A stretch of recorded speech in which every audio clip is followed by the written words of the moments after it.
This free step-by-step video comes to you directly from Haynes, creators of the world's best repair manuals. Fix your car or truck the right way with our accurate and reliable information at your side. You can complete more than 200 jobs on this vehicle when you purchase the complete online manual at Haynes.com.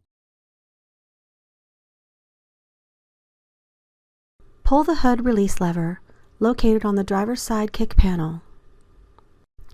Lift the hood safety latch and raise the hood upwards, then support it with the prop rod.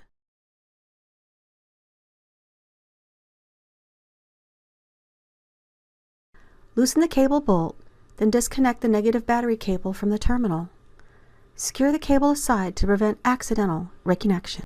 Rotate the drive belt tensioner with a correctly sized wrench to relieve the belt tension, then slip the belt off of the alternator pulley.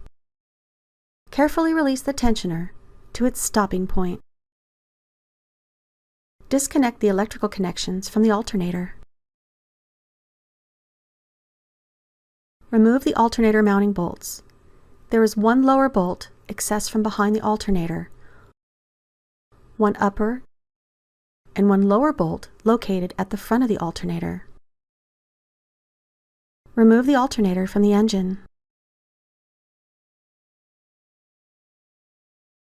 Install the alternator to the mounting bracket in the engine. Thread in the mounting bolts. Then tighten the alternator bolts securely. Connect the alternator electrical connections. Tighten the battery positive cable nut on the alternator securely. Rotate the tensioner to allow the drive belt to be slipped onto the alternator pulley. Then release the belt tensioner. Make sure the belt fits properly into the pulley grooves. It must be completely engaged among all the pulleys. Connect the negative battery cable to the terminal and tighten the bolts securely.